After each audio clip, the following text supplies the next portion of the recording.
Hello, this is Meatball. Today we're going to be playing some Zelda 2, The Adventure of Link. This is actually, to be honest, this is my favorite Zelda game of all time. I know a lot of people think it sucks, or it's just not very good compared to all the other ones. I know.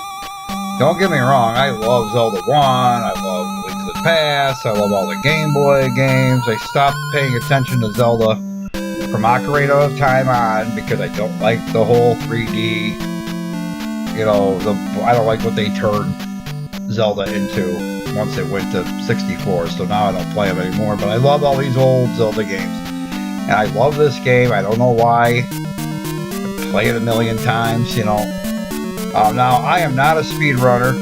I am not a professional video game player. I work full-time. I don't have enough time to play a lot of video games anymore. I'm in my mid-40s.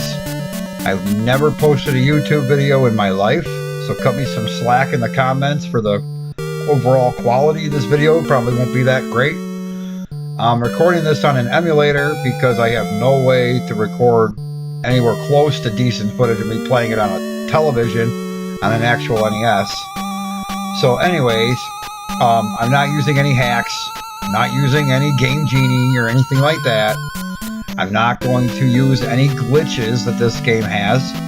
I've just decided to record this video because I've heard so many people complain about how hard this game is.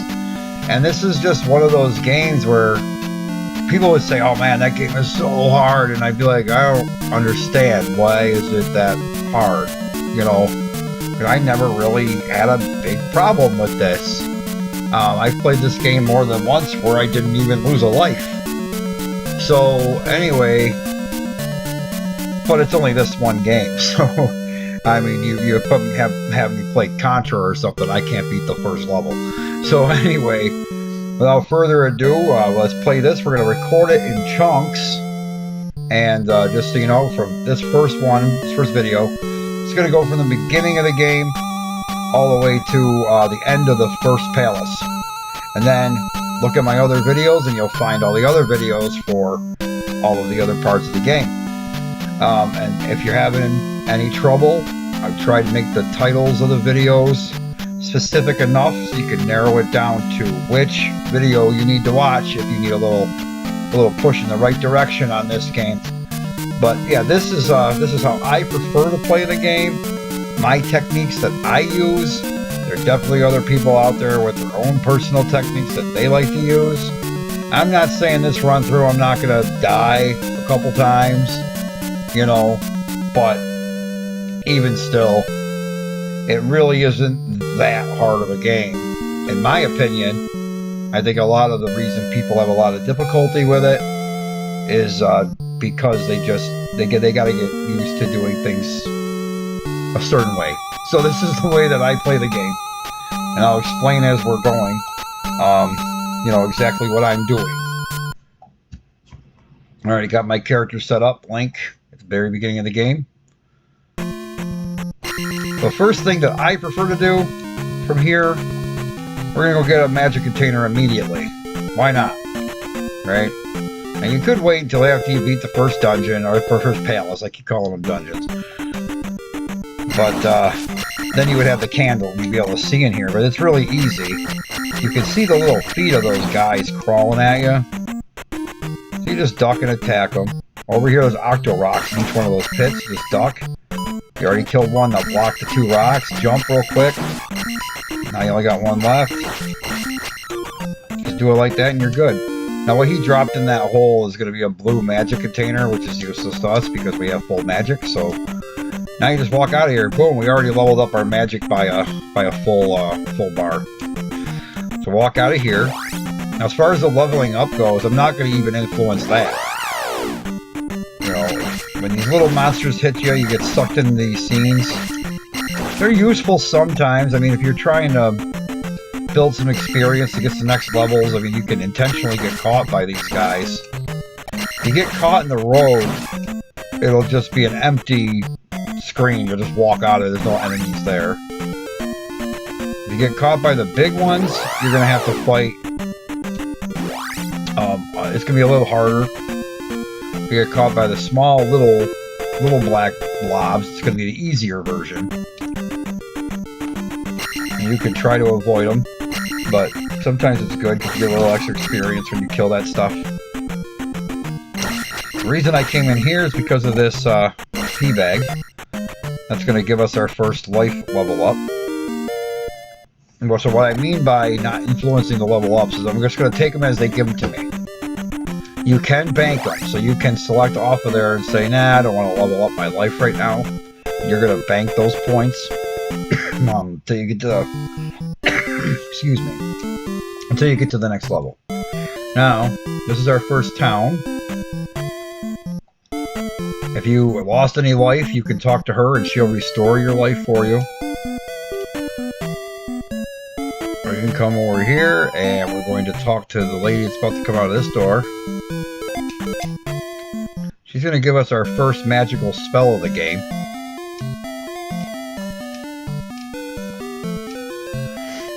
One thing I wish they had done a better job with on this game is these spells. So, I'll explain what I mean. So he's going to give us the shield spell. The shield spell will take half damage. So if you get hit by an enemy and normally would take off a whole block, he's only going to take off a half block if you have that spell on. It only lasts for one screen, and Link will turn from green to brown. So once you leave the screen, Link's going to return back to being green. You have to cast the spell a second time. What I don't like about it is these numbers they put on the screen. So that shield 32, like that doesn't really tell you anything. So the way you have to look at it is each one of those blocks at the top is representative of 8.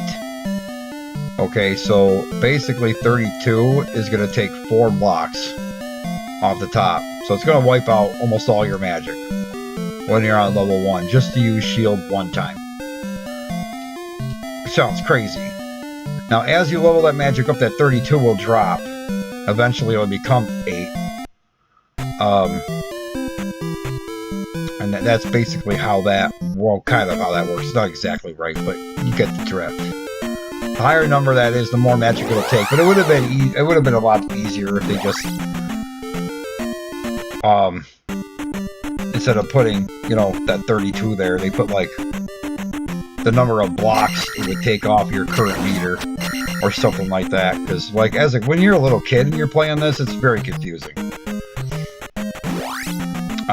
So anyways, now we're going to travel this way. Now, first dungeon's to the north. You can go there right now if you want, but we're not going to do that. We're going to go down here, because we've got a heart container to get to. The screen, just try to avoid the rocks coming at you. Now we got our forced platformer here. Watch these bubbles, because if they knock you back, they will put you in that water and kill you.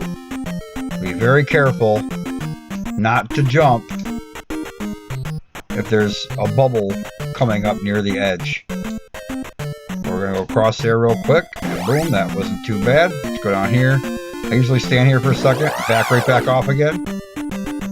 That way you don't have to fight these enemies. That little patch of woods that I just went through, the enemies in there are way harder than the woods that's by where you start the game. So they're a little high for this level we're at. We don't want to go down there and get caught. Especially if you're new and you're not that great at this game, you don't want to do that.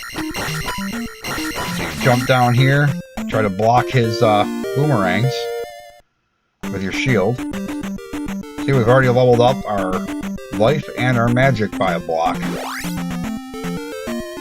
Now we gotta go back out, so we gotta go through this thing again. Just do the exact same thing before in reverse. Try not to get hit by the bubbles, and hopefully if you do, they don't knock you in the pit, because it's an instant death, you'll lose a life. You get 3 lives. There are extra lives in the game, but once you find them, they're gone. So, and one of the things we are going to do in this game, as I cover it, see, that was close. That could have been bad. One of the things we're going to do in this game, I'm going to cover where, like, the extra lives are and where all the other P bags and all that bonus stuff is. Like in the last video, like after we go through everything else. Because it'd just be easier than showing you where all that optional stuff is. But we'll see as we go along. you know, if I'm right there, I may as well get it. I don't know. I usually don't get any of those bonus P-bags because I just don't need them. You get enough experience of beating the dungeons and stuff. You might have to do a little grinding right at the end if you want, but it's optional. You don't literally need all of your stats to be up to 8 to beat the game. But it is helpful. You're definitely going to want your magic up there, though. And I'll explain why once we get there. But if your attack is still at 6 or 7, you can still beat the game. It's just going to take more hits. The game does not require that all your stats are at 8. It just requires that you beat all the palaces. So anyway, so now we're in here. We want to duck, slash, duck, slash, duck, slash. That skeleton never lowers his shield. So all I have to do is duck, slash. And then you'll beat him. Duck, slash him a few times. I tend to not bother with those blue guys unless they're right in my way because they only give you 2 points anyway. These guys, when they hit you, they'll subtract experience. So try to avoid them. Now as we come over here, we're going to use our key in this door right here. Up here is going to be a skeleton, or whatever they call it, technically. Sorry, I'm not on the up and up with all the technical names for the monsters. I know they all have special names assigned to them by Nintendo, but I'm going to call them skulls or something. I'm going to call these guys skeletons, and they're probably Stealthos or something, but whatever. So now we've leveled up our magic to level 2. So that means that shield spell will take a little less. See how it says 24 now? It's going to take a little less magic if we want to use it. Kill him the same way we kill all the other ones. Skip that elevator for now. It's not going to do you any good to go down there. Now, one thing about this game, too, are the smaller enemies like that bot that I just beat. Those guys will drop, those guys will respawn every time you leave the screen and come back in. But the bigger enemies don't do that. So like those skeleton Stealthos night things, if you kill one of them, he's not coming back. Now just for heck of it, in case I get hit by the guy up ahead, we got this magic container here. I'm going to cast shield, just for the hell of it. Okay, so it took a block and a half, so I really don't know where to get that 24 from. Honestly, like, I don't really understand it. It's not a percentage of your meter. I don't know. So what I do is I usually wait for him to jump, then you can avoid his projectiles. Go in here and attack him. Get that experience, get that key. And if you strike that statue, it'll give you a red magic, which will fill you back up. See, while I'm this color brown, anything that hits me is only going to give me half the damage that it normally would. As soon as I leave the screen, see, back to normal link. So I'd have to cast it again if I wanted it back. You can stab these guys right in the back if you get close enough to them. Now, go down. Now to the right, there's a fairy over here. I'm not going to get it, but you can if you're low on health. Or you're not confident with the next section of the game. If I get here and, you know, I'm screwing up a lot and I have like 1 or 2 bars left, like even now I'm not going to get it, then I would get it. But otherwise, try to get through this next section without the fairy, because if you're going to need the fairy, it's probably going to be after this section here. Here's a section where you may want to use your shield spell. Why? Because these guys are a pain in the ass. Just being honest. They bounce around. Sometimes they're hard to avoid. There's a whole bunch of them down here. And that one goes really fast. It's just... Sometimes it's easier just to equip shield. And just walk through here.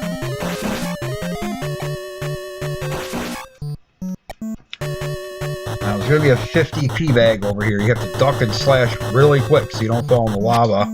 I missed it. We'll try it on the way back. I'm not playing this with an NES controller because it's on the computer, so...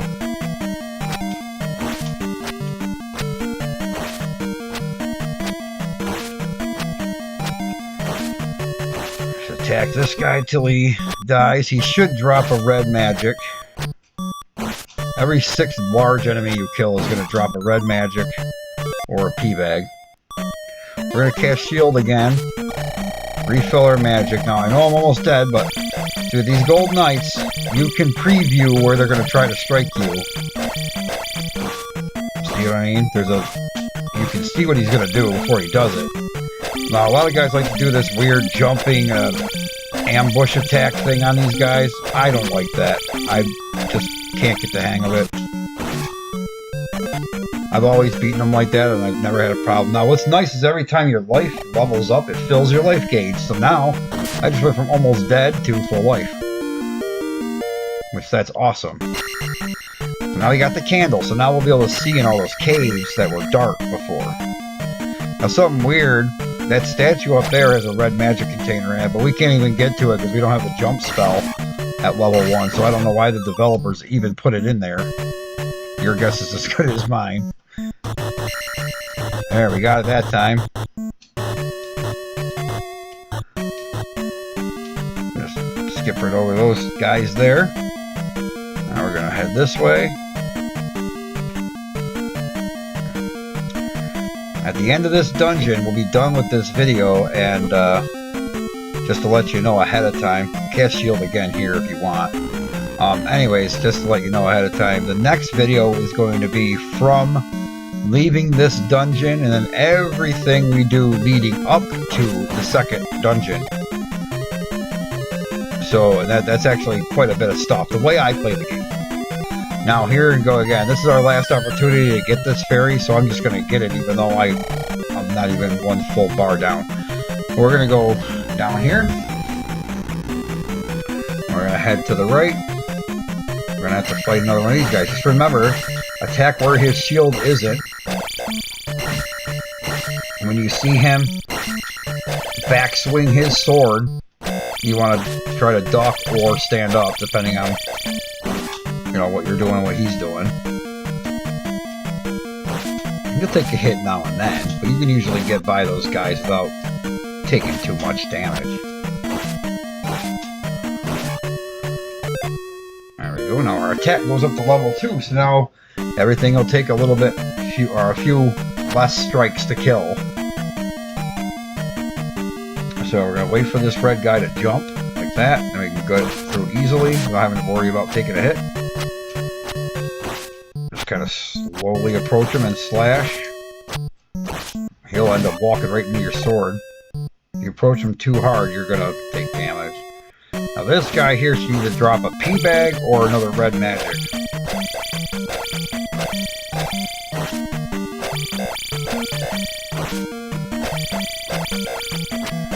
Hopefully a P-bag, because it'll be worth 200 points. Yes, there we go. Now, kill Horseface over here. Best way to do this is stand over here on the side, wait for him to come to you. Once he gets about to that pedestal there, or that pole, just start, jump, hit, jump, slash, just keep doing it until he's dead. Very, very easy boss. Chances of him hitting you are very, very slim. You're going to hit him in the face before he has a chance to hit you.